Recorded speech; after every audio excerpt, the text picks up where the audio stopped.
Welcome to another episode of A Cuppa with a Conversationalist. My name is Con. I am the conversationalist, and I don't have a coffee. So there you go. There's a shock for you all. It's late here in the afternoon, and I've had my caffeine for the day. We know one of the most important aspects of our overall health is the quality of our sleep. And I know for many out there, a good night's sleep is either a distant memory or worse, a fantasy. My guest on today's show is holistic sleep and deep neuro rest scientist, Sabine Christelli. Sabine also has a Bachelor of Science in Honours, Chemistry, Immunology, and graduate research certificate in sleep research. She's an NLP master practitioner, hypnotherapist, and internationally trained, hopefully I'll get this right, Kundalini yoga teacher, specializing in breathing, but she's taught all aspects of this deep yogic practice for nearly 15 years. Sabine is also a podcaster with her podcast, Sleep Easy. She's a keynote speaker, runs corporate workshops, and is also available for private sessions and consultations. And I'll have all of Sabine's details and social media handles in the show notes. Welcome, Sabine. Thank you so much for having me, Con. I'm excited to share whatever questions you ask, whatever wisdom I can squeeze into this episode so everyone can get a better sleep. Thank you very much. Very, very kind of you. As I mentioned earlier, a friend of mine is a terrible sleeper, and I'm encouraging her to listen to this episode. But look, before we get into the sleep side of it, what I am interested in your details that you sent me, you're currently Director of Sleep and Rejuvenation, partnering with Luxe Resort, the Reef House Boutique in sunny Palm Cove. Tell us a little bit about that. That's where I am right now. So that's why the background looks very tropical rather than where I'm from, which is Adelaide, which is really cold right now. So what happened is that, yes, I know, the person that's co-ownership wanted to help people to really rejuvenate and relax more deeply. That's why people go to resorts. Mm-hmm. And when he found out I was teaching yoga for them, and so he said, wow, you've actually also got a sleep background. At that time, I was doing a PhD on sleep. And he said, tell me more. What do you think we could implement to help people more? Because, you know, he was aware there's a lot of insomnia out there and people who just don't ever rest well. So we talked, and he said, I'd like to make that one of the inclusions. So when people come here to really, really relax, and it's a luxurious resort, they can actually get the most out of it and get some resetting either of their circadian rhythms and their patterns, and choose to get an education and some training that they can then use when they leave the resort, rather than just this, you know, you go to the resort, you relax, and then you kind of go out and stress up again, and then you have to come back to. So it's more meant to be something that weaves out into their life and continues. Yeah, and it's exciting stuff. It's leading edge, actually. And I think it will explode with time because people really need the help. Fantastic. And yes, I have to comment on your backdrop. It is indeed tropical. And just for your record, Sabine, I am from Adelaide as well. And today is one of the coldest days that I can remember. It is bitter. So I'm jealous. Goodness me. Sorry to hear that. All good. Sabine, anyway, forget it. I always used to think maybe if it gets cold enough, we get snow, which is very beautiful. Yeah. Well, look, we've had a little bit of snow in the Adelaide Hills from time to time, as you probably know, but not on the flat. Look, yes. The question that I always ask is, I'm always intrigued about people's backgrounds and how does one develop this deep interest and study in sleep? How did that all come about? Yeah, that's an interesting story. So my main focus in life has always been to understand how some humans thrive and how others don't. From when I was a child, I used to watch people. So that led me eventually to decide to do a degree in science, because I thought, to be able to understand things, why don't I figure out how the biology works? What's going on when we digest? What's going on? Why is our immune system fluctuating in how effective it is? And so that was really interesting. So my drive is to help people thrive. So that was the idea of finding a cure for cancer, working with the body and the mind. And so from there, I continued on to study natural therapies, because I realized that in a science perspective, we tend to dissect things and we look for hypotheses and then we test those. But I personally, that's just me, I found it a bit limiting and unholistic. It was more like, if you want to tune in and learn something about something, you had to go down to the molecular level. And then what does that really mean for the person on the street? What does that really mean for you and I? And I found that so interesting.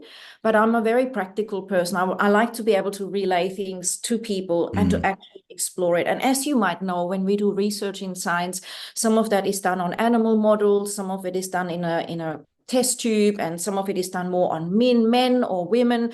And it's always a bit of a guess. We're never really 100% sure, and it's always evolving.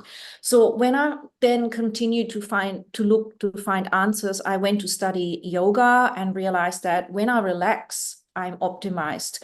When I relax, I remember what's important. I naturally let go of my shoulder tension. I naturally remember to connect with nature rather than being in that fast forward mental state of, studying and getting my work done and just being super on the treadmill. From there, I went on and raised 3 children, which meant that I wanted to be a conscious parent, which also meant I encountered sleep deprivation. And I realized that my greatest downfall was lack of sleep. I could manage my mind. I could manage my healthy lifestyle, nutrition, stretching, yogic, all the stuff, the home births, everything. That was all easy for me.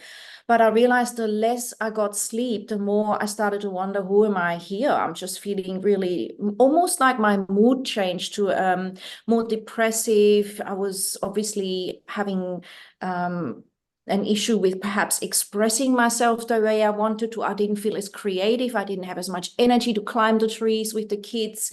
And I realized, wow, this is massive. How do I get better sleep? And so from there, eventually, years later, I was giving a seminar at university about productivity and using the breath and meditation and actually slowing down to get more done.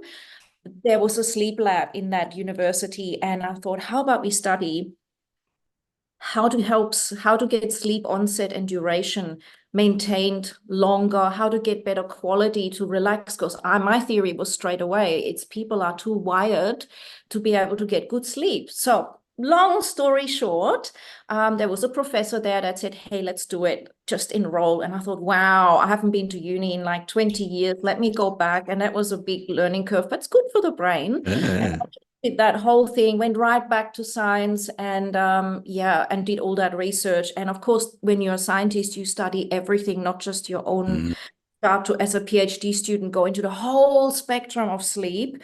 And that's when I decided my biggest passion is to get it out to people now, to teach it and to share it and to remind people of how important it is and the benefits you can get and how it's unique for everybody and the little tweaks that you can do to make a huge difference in your life. And that's where I am now, right now, in a time of massive insomnia and sleeping issues out there. That is an understatement. The amount of people that I personally know that struggle to sleep well is off the charts, and it's a major issue. And as you said, we're just so wired nowadays. There's so many external stresses. There's just so much going on. Now, you mentioned it briefly. If we could just talk, what are some of the absolute obvious benefits from getting a good night's sleep and regularly as well, by the way? What are some of the benefits? I love your questions because I've developed an 8-pillar method. And the number 1 pillar that helps people to change is to be really educated on the benefits. I always say it's as if you've got a gold coin and you know it's worth $10, but tomorrow it's going to be worth 100. You would invest in it. Sleep literally will optimize your life tenfold, if not 100-fold. So there's different analogies I've coined as I teach a lot, and they just come out. But in essence, when you get good sleep, you get all the things that you want. I'm going to start listing them so anyone listening can write down and start to really realize the benefits. I'm just going to list a few, and then you can see So the first one is increased mental clarity. The second one is better digestion, and they're not in order of science or whatever impact. The third one would be increased mental health, healthier metabolism. A lot of people gain weight due to lack of sleep. Prevention of heart disease, which is linked with it, prevention of Alzheimer's, prevention of problems with diabetes, or as in your relationship with insulin, aging. So people spend a lot of money, the beauty industry for one, trying to stay young. If you get really good sleep and you learn the art of it, because we seem to have learned how not to sleep really well, I've noticed. And if you reverse that and actually give it that time and energy and give it those little tweaks, you will reverse age, and your hormones will be more balanced, your relationships will be better, you will be less triggered by things but more present and aware in the choices you make, because lack of sleep takes you into fight or flight. And when you're in fight or flight, as you would know, you're reactive, you're not really coming from your best place, you're in survival mode. So this is just one little download, but it gives you an idea of how massive it is. It's huge. And I just want to remind our audience that you don't need to feverishly take notes, because I'll have everything in the show notes, and all the links and downloads and everything that Sabine has provided, I'll put those in the show notes for everybody as well. So drive safely while you're listening to the program. I've just thought of another question, and it's not on my little list here, but I would love to hear your opinion. There's a lot of so-called experts, professional development, business leaders, etc., who are big on getting up at 4:30 in the morning, getting up at 5 in the morning, et cetera, et cetera. 5 hours sleep is enough, 4 hours sleep is enough, 6 hours sleep is enough. Now, I understand that everybody's different. I get that bit. But from your professional perspective, is there an advantage and or disadvantage to getting up really early in the morning, or letting your body wake up within reason, of course? Great question. And I've never been asked this. And it's true. There are these people, these successful entrepreneurs, the 4 a.m. morning, the 5 a.m. club, all of that stuff. And as you said, and we must acknowledge that, yes, some people are designed that way. They are more the early bird chronotype, and they actually thrive more in the morning. Some people are wired to actually be more productive in an afternoon and in the evening. Some people simply are. We have to acknowledge that. We can never put ourselves in the same bucket. So some people, remember, some people's poison is some people's remedy, and some people's remedy. It's the same with sleep. So nothing is black and white. People love to have these straightforward answers, but there is a benefit in early morning if you combine it with things. So for example, if you also go to bed early and make sure that you get, and I do not believe that 4 or 5 hours are enough from my research, except for one reason. You can make this effective if you meditate a lot, if you're a Zen monk, if you're eating really healthy, and you are actually not stressing yourself out. Yes, you will need less sleep, and meditation can be deeper in rejuvenation than sleep. So if you say, like these people get up at 4, maybe they say I can go on 5 sort of hours, which is rare. It's not the normal thing. They would probably meditate. They would probably get a massage, because they're rich entrepreneurs potentially, or maybe they're lying at the beach and they figured out how to really unwind. But if we don't know how to do that, we generally need an average of 8 hours. It varies between 6 and 9. Any other phase around then is either supernatural benefits of meditation and relaxation, or there is something going on that we're ignoring. And we are very good at ignoring. Oh, I mean, even these entrepreneurs, you might look at, sometimes they come back 10 years later and say, well, actually, I really burnt out. There are many of them, I won't list them, that have gone and said, you can do this, you can do this, you can do this, and oh, sorry, I burned out. And then they write a book about their burnout, and that they basically ignored their awareness that they did need more rest. So Mm. no, the benefit of AM, if you can take it and you like it and you're naturally wired that way, is that it's very still in the morning. It is a very energetically favorable time to have creative thought, to perhaps journal, to set intentions for your day, and to be able to, be in a quiet patch of your neighborhood. It literally is conducive to that kind of thinking, which is more genius flow state. So, but some people need to do that at 8 or 9. It's a lot harder then, but these are the benefits, and we have to weigh out what actually matches into our personal sleep health. Mm. Does that kind of get the answer? Yeah, absolutely. Absolutely. That I believe that in itself is going to be very, very helpful to our listeners.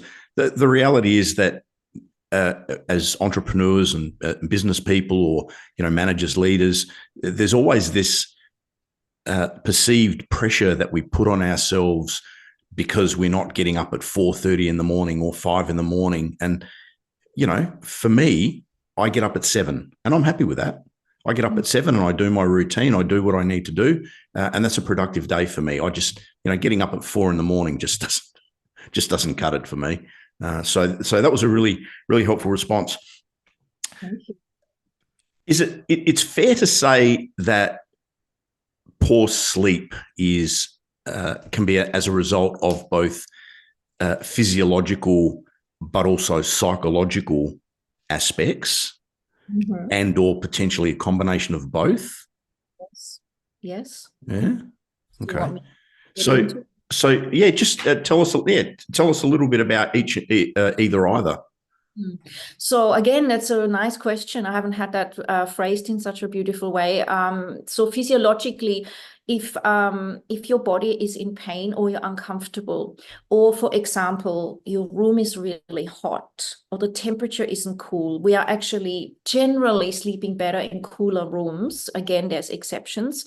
If you're not properly supported and you're sleeping on pillows that are making your spine twisted or uncomfortable, that creates a physiological stress. And any physiological stress around your bedtime and also your actual sleeping time means that your body doesn't relax fully, which means your sleep is not as deep. So you might be sleeping, but you're not actually getting the deep rest.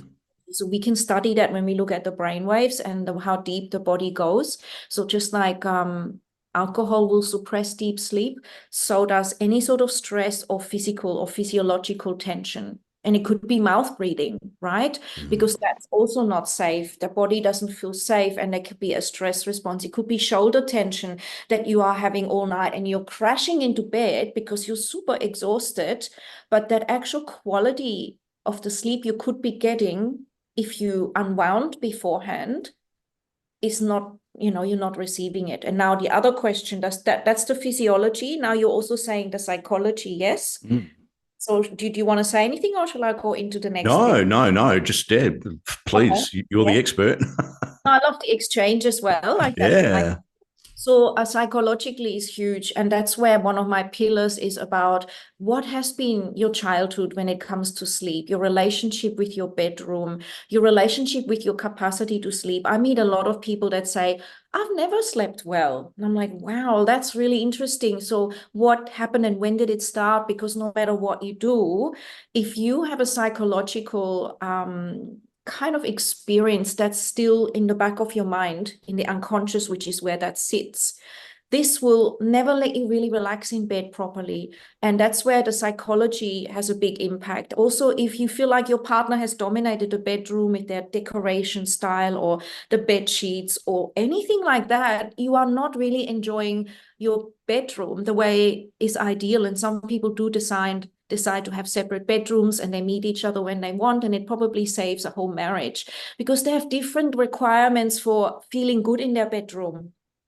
And so that is also a really big one. And of course, the idea also of the mindset that sleep is really good for you, not the old concepts of you can sleep when you're, dead or when you're retired. Some people wait too long and then they will retire early and they won't enjoy aging because they have suppressed the sleep. So all of those things actually make sleep less valued and therefore less relaxing, less welcomed, and therefore you get less benefits. So does that answer that? Indeed, it does. One of look, we're inundated with technology. We've got technology. We've got our telephones. We've got our iPads. 30 years ago, families had probably one television. Now you go into some homes and they have multiple screens. 3, 4, 5. There's one in every bedroom. There's one in the bathroom. They're just everywhere. Mm. Personally, I've never had a television in my bedroom, Mm. ever. But I do know people who do have a television. They'll watch movies before they go to bed. And I know people who will watch, their iPads and computers.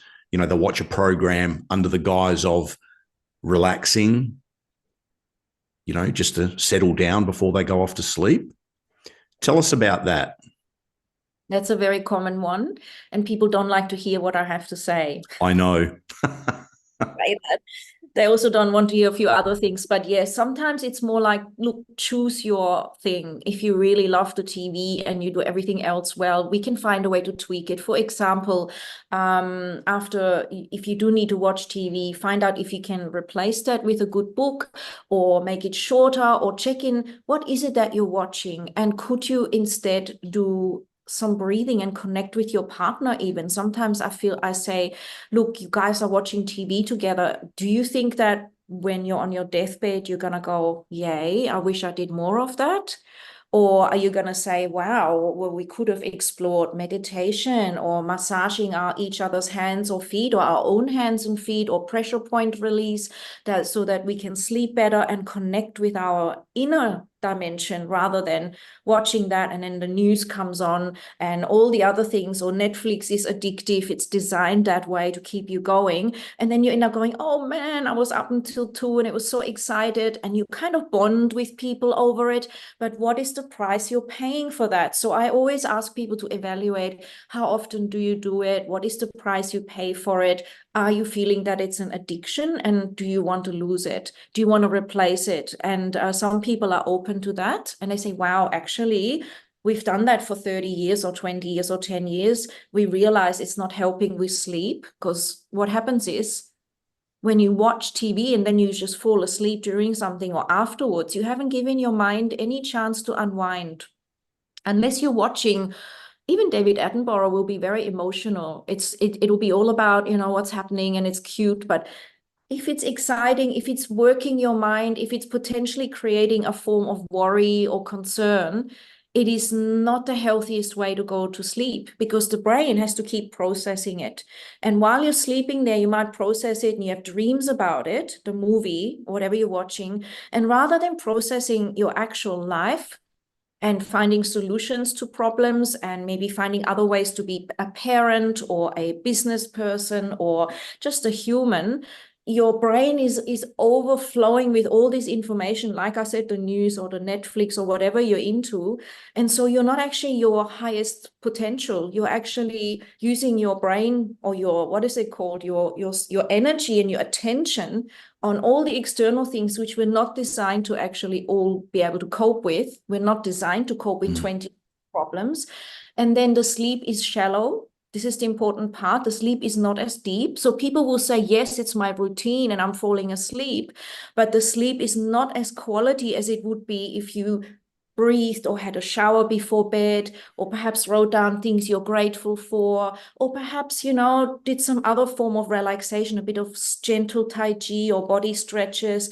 That will benefit you, like I said, like the gold, 10 times more than this mindless form of, I just watch because it's a distraction from my life. I don't have to think about my problems. I'm watching that movie. But, at night, your brain has to deal with it. And the one final thing I want to add as the cherry on top is that if we don't actually switch off at night and we've got too much going on, the glymphatic system, not the lymphatic in the lymph system, but the glymphatic, which is in the brain or around the brain, it has to detox. And it will only detox when you're deep, because obviously when it's cleansing out, you don't want to feel like I have to wake up, I've got to deal with stuff. So many people are I'm guessing the research is not certain and it's always debatable, but because we need to detox and it needs to be a time where we rest deeply, a lot of people have that brain fog and have got that way of waking up refreshed and unrested because that detoxing couldn't happen. So I would now propose, is it worth the movie? Could you watch the movie earlier and then spend another half an hour unwinding in a real way that's really nurturing for good sleep? How's that? What about the science of the impact of actually looking at a screen in terms of, and correct me if I'm wrong here, interrupting our circadian rhythms? Definitely, that I kind of sort of assumed that was there, but it's good to highlight it. And that is that, yes, anything with the blue light is disturbing. So what happens is that I love this thing. I talk about it at the Reef House a lot when I give my talks. Imagine the reason you and I are here and everyone listening is because our ancestors used to live in the wild, so to speak. Doesn't matter what history you're talking about, we also evolved into divine buildings. I know we were evolved and we were also very tribal. But the concept is that we were in tune with the sun and the circadian rhythm. So in the evening, you would have the campfire, or you might have candles to replace that, or salt lamps or fairy lights. So, and that would let your nervous system know, like a program. We still perceive and read the light all the time. It would let you know that, okay, it's evening time to get out of melatonin, so to speak. Your chemistry or your chemist warehouse inside will do all the right things in response to light, which is one of my pillars that I teach. How is your relationship with light? So getting morning light, getting evening light is great, and avoiding that blue light of your phone, of the TV. Even right now, I'm here with a ring light. If I do that too late at night, it completely wakes me up and I have to do counter exercises to help my body to unwind again. So yes, the TV also has that as a problem to explain. And that is 100%. There's no doubt about that. Yeah. There's a program on television at the moment, and I don't watch a lot of television. I put that up there, but I am fascinated by human behavior. And the show is called Do You Want to Live Forever? And so they've got some people, they're testing a whole heap of things. But my point here, there's a couple on there and they're looking at what their dietary habits are. And this couple are consuming, or the gentleman is consuming 15 cups of coffee a day. He's consuming 30 cigarettes a day. And he's drinking at least 6 to 7 drinks a night. Wow. And the lady is having a coffee going to bed. Like, you know, some people have hot chocolate. She has a coffee. Yes. And then they're wondering why they're not sleeping. Are you serious? I'm absolutely serious. I'm absolutely serious. It's on Channel 9. You can stream it. I swear to God, this is absolutely true. And so my question here is, we know the effects of caffeine has in terms of sleep, because caffeine is a stimulant. What are some of the things that people may not be aware of that they're consuming that is having an impact on their sleep? We know about coffee. We know about alcohol. We know about sugar. Yeah. What other things potentially are people eating? Or more to the point, how long should it be before your last meal and going to bed? It sounds to me like you researched this a bit, because that is one of the key factors that really makes a difference with sleep. So I was going to go right there. So it's obviously personal, depends on the person, but the further you eat away from sleep, the better. And that's definitely true. I've experimented on it and it shows it and it makes sense. If you have to digest your food while you're also going to sleep, yes, you sleep, but the sleep quality and the digestion quality are both compromised. So ideally, say you want to go to bed at 10, you want to wind down by about 8, because it's a 2-hour process for the body to totally, ideally, you start to look at chilling out for between 8 and 10 to have a good deep sleep drive by 10, roughly. This is going to be with variability. Ideally, then, if you can finish eating by 5 or 6 or 7, the further away from dinner, the better. And also, the more the food is sustaining, but doesn't cause you indigestion, doesn't cause you, problems with digestion, the better. So that is a bit of research for people that are different in what they like and what kind of diet they use, what is their food. But the healthier and the more holistic in terms of pure the food is, the further away from sleep, the better. So often people say, oh, I always eat at 9 and I go to bed at 10. I go, if you just can push it back a little bit towards 8:30, maybe 8, or maybe sometimes once you start to feel the benefits and you recognize that you wake up feeling better and you are actually absorbing the nutrients of this food, you will probably find ways to actually move that back further and further. I mean, some people finish their last meal at 4 o'clock and enjoy that, and it really helps if you're able to do it. People that have kids or people that are running a business can't always adjust that, but at least we want to aim to do exactly that, further away from dinner. And that really will help the poor children too. Sometimes they go swimming and they have a lesson and then they do their homework and then it's like, quickly eat dinner and go to bed. It doesn't work like that. And I'm going to write a book about this, because the kids have a lot of stress and they're supposed to somehow fall asleep instantly. And no one is designed to do that unless you're so exhausted. So I know, I see your head shaking. You understand. Yes. Look, we could have a complete other conversation about kids' sleep. We could have a complete another conversation because there's just some things that I see that I just shake my head about.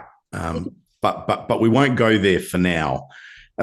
So what other? And it's interesting you say about having that break, from when you have your meal to going to bed. Typically, as a rule, I'm eating at 5:30, 6 o'clock at the latest. I'm one of these people. I can't eat late.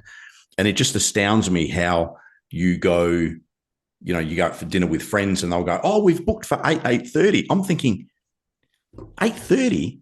By the time we get there, by the time we order our meal, by the time we get it, I'm going to be eating at 9:30. Like, that just doesn't work. And then you've got Mediterranean countries like Greece, they're siestaing, and then they're going out and they're having dinners and 10, 11 o'clock midnight. I'm going, mate, I don't know how that works.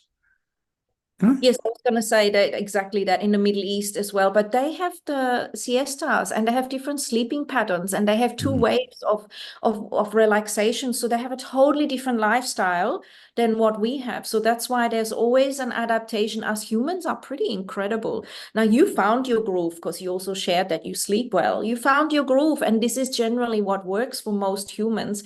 But yes, if you're living in Greece or maybe in Italy or in the Mediterranean or the Middle East, there are adjustments to that, and it seems to work for those people. But they do compensate with that from 2 o'clock to 4 o'clock rest, and they shift everything, and the whole culture is shifted around that. So it works for them.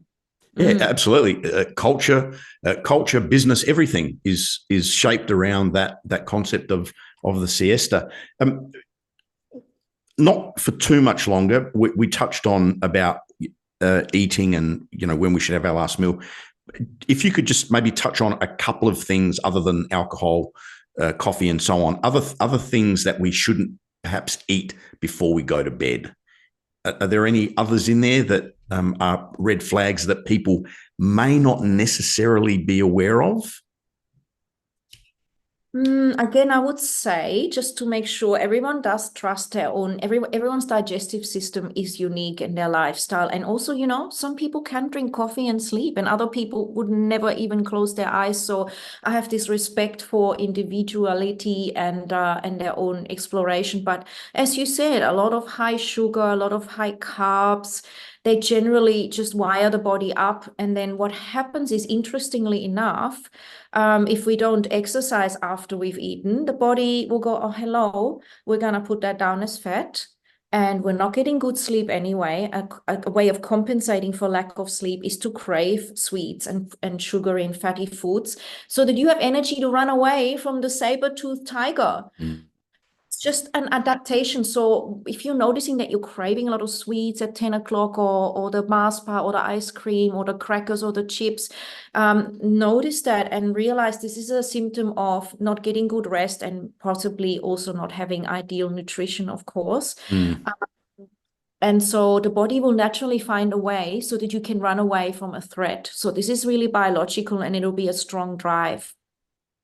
When it comes to eating, you're talking more, you're wanting to find out things that block people. Well, it's other stimulants, anything that's a stimulant is Okay. going to be that problem. Like even green tea will be a stimulant, after midday, that has to stop ideally. If you're going to be strict, yes, green tea is a stimulant as well. And you could instead have herbal teas and other things like magnesium-rich food or take a magnesium supplement, which really helps.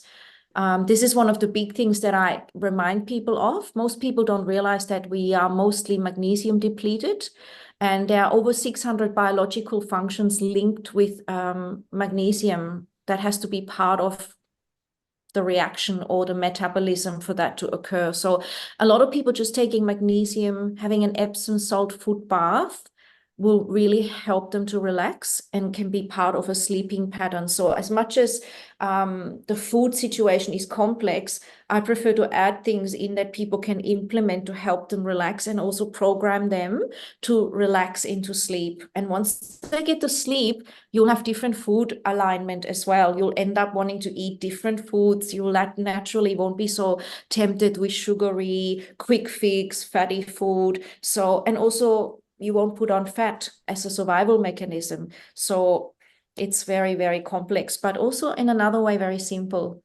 If we just look at it as a survival, it all makes sense. Sorry, go ahead. No. I'm fascinated with the green tea. So my question then, I know a lot of people drink chamomile tea. That one's good. Okay, great. Thank goodness for that, because that's something that I've been drinking reasonably late, probably 8, 9 o'clock, because I, just Thursday. So chamomile's okay. All right. Okay. All the sedative teas, anything lavenderish, any essential oils, any even peppermint can be stimulating, but it's mostly soothing, helping with digestion and not stimulating. Yes, the chamomile is a number one for sleep. Very good. Oh, thank goodness for that. And what about, they used to talk about warm milk. Yes. Well, it's got warm milk can help. It's got a tryptophan in it, but again, it's like it's not really healthy for everybody. Not everybody wants milk at night or put on that weight or be needing the milk. The best way would be the magnesium foot bath and a hot shower. They both will work for sleep and they won't have any side effects like being addicted to milk or whatever. Yeah. You said about magnesium in terms of a magnesium deficiency. So are you suggesting that magnesium supplements would help as well, other than the magnesium foot baths and so on? Yes, magnesium supplements, the 5 different types, yes, and they can be a life changer and a major game changer for sleep for some people. Okay. Imagine being depleted of magnesium, which means your biological functions aren't optimized, which means you're under some form of biological stress.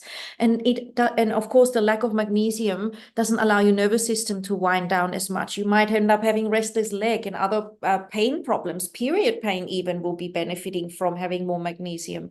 Mental, jaw tension. So magnesium can make a big difference. Big. It's a huge topic. Just have to say that. We'll just go on from that because I'm fascinated with it now. Magnesium, obviously, I'm sure you can get tested for your levels of magnesium, but is there a problem with taking magnesium supplements potentially if you don't have a magnesium deficiency, i.e., how does your body process an excess of magnesium? Does it become a problem, or is it just processed through the body naturally? It's one of the things, as far as I'm aware, according to my research, that you can't overdose on. Now, I will say, please don't take a bucket full of it. Just take a normal thing. Meaning it's generally got no side effects. You flush it out. Of course, the liver has to always do that. And so really, I would always say just take a recommended dose and feel the difference. And that's also why I often say the Epsom salt or a salt bath with sea salts in it, because externally you can't overdose. Your body will absorb what it needs. It's the safest way. But internally, I would take the recommended dose, and yes, it has got no known side effects. And as in overdosing, if you already have enough and you take it, it should be fine.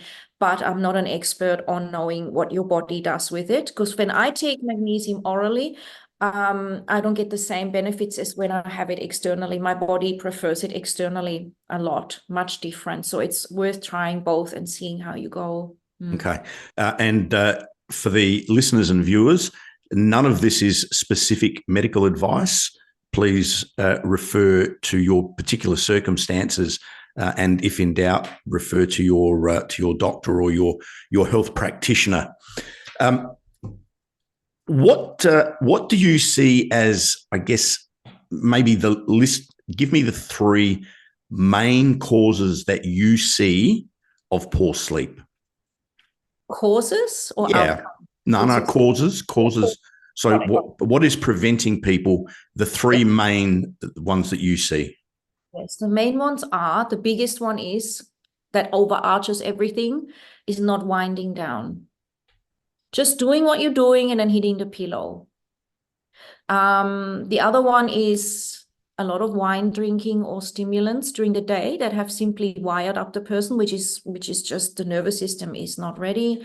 And the other one would be a bedding environment that's not optimized, where you're actually not letting yourself enjoy that 1/3 of your life, and you haven't optimized it. So even though you might be lying there, the neck doesn't feel good, you can't regulate your temperature, the blanket's too hot, the bedding, what you're wearing isn't letting you breathe. That can be a huge disturbance to sleep.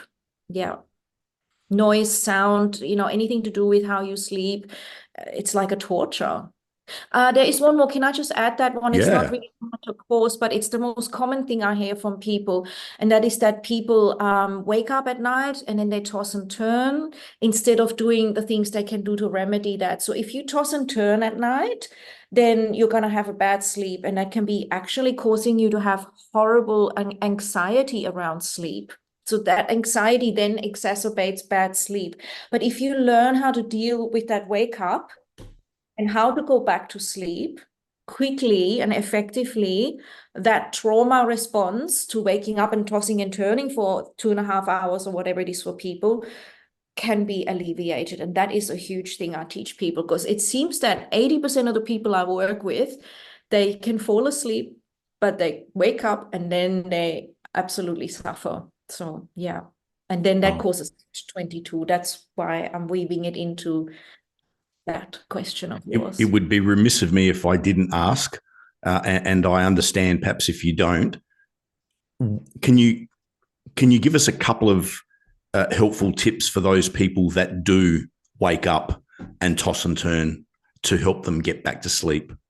I'm very glad you asked, because I think people say, don't let her go, ask her this question. She is this. Okay, so there are a few things you can do. Now, first of all, the most important thing for me is prevent it. Prevent it next time by finding a way to unwind more with the shower, with meditation, with a certain breathing. But if you can't prevent it and it's happened to you and you're over it and you need a quick fix, the best thing is not to stay lying in bed. After 20 minutes or 25 minutes, it's best to get up and to go vertical, to walk around the room, but don't turn on all the lights. Dim. You don't want to have that bright bathroom light waking you up. So actually getting up, walking around, maybe sitting down and journaling or doing, I don't know, meditation, breathing, whatever you want to do that's not stimulating. And then after about 10 or so minutes, lie back down. The body goes horizontal. A new biochemical mechanism starts, as far as we're aware, and that mechanism will start this next sleep cycle for you. So stay relaxed, lie down. If you are worrying, like most people do, write down the stuff you worry about and just get it out of your head, because otherwise the cycle will continue. So if it's because you're thinking too much and ruminating, it's really important. That's why my background is so holistic. Either they teach you this or they give you that. I bring it together. So you need to do something to get rid of that ruminating pattern. So distraction is one thing, but it means you have to keep distracting. But if you write down, what am I worried about? What's happening? What can I do about it? And then you write it down, you'll be surprised how your brain will say, okay, this problem, we can nail that tomorrow. We've got some idea. Now it's time to be safe and relax. We are not having a major metaphorical saber-toothed tiger coming for us, because that's where the programming comes from. You understand, and I can see you nodding. So that makes a huge difference. And so don't drink lots of water before bed, so you have to get up and disturb your sleep cycle. Do that earlier on. It's all common sense in a weird way, but people are so busy and trying to get through the day and night.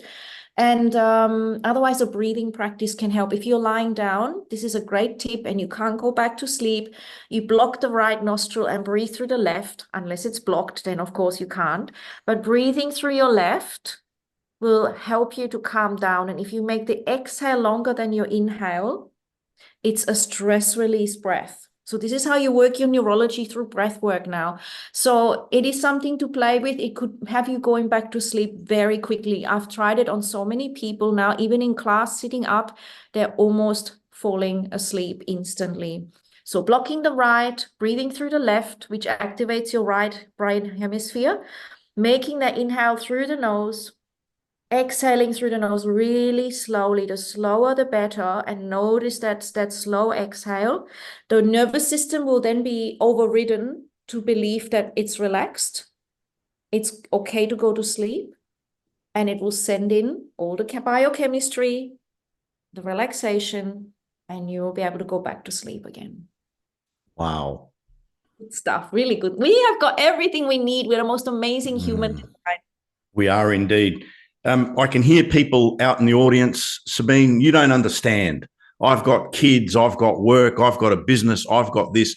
Can't I just take a sleeping tablet or go to the chemist and get melatonin over the counter? I can hear that too.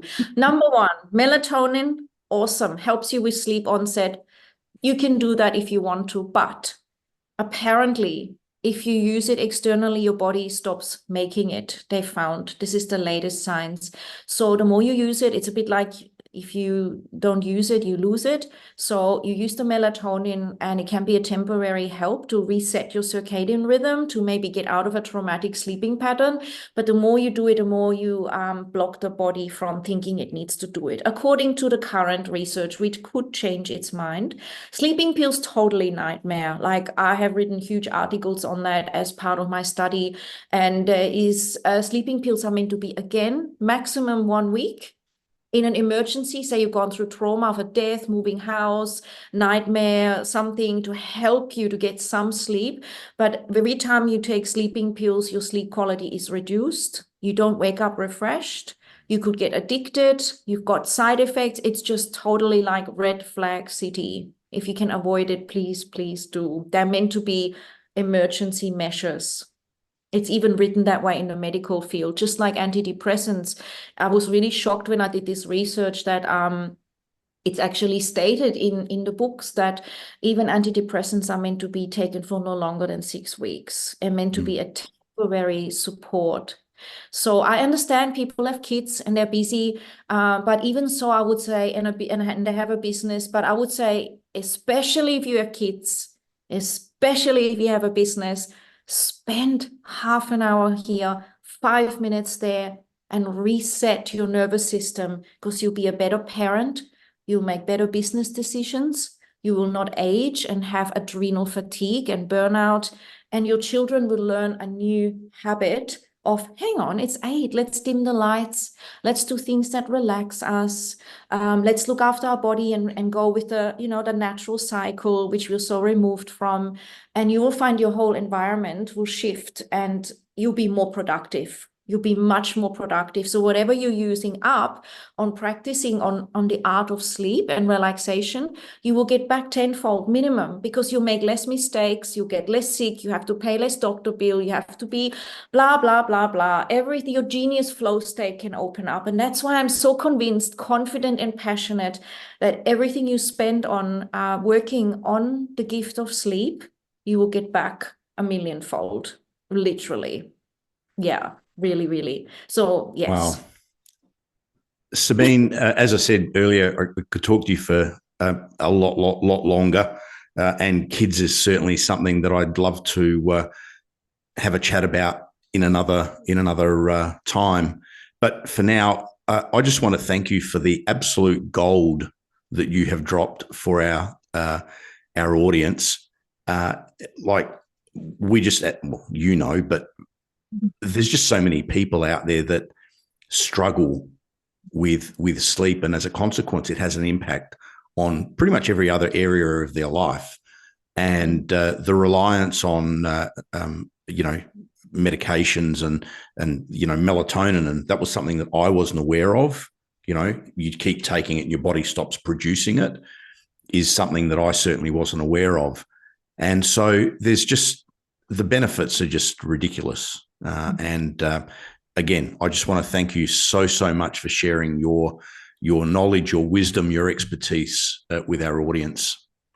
Oh, I'm so happy. You know what? Anyone out there who's got a podcast, I don't care if you have a listener of one, I just want to share this. That's what drives me. It makes me happy. My day is fulfilled. So please ask me questions. Take me back for part 2 and 3 if you want. I love to share. I believe that, I'm just going to add it on at the end because it's really important. I feel like we're so privileged in the first world country. We can search for information. We can find out how to improve.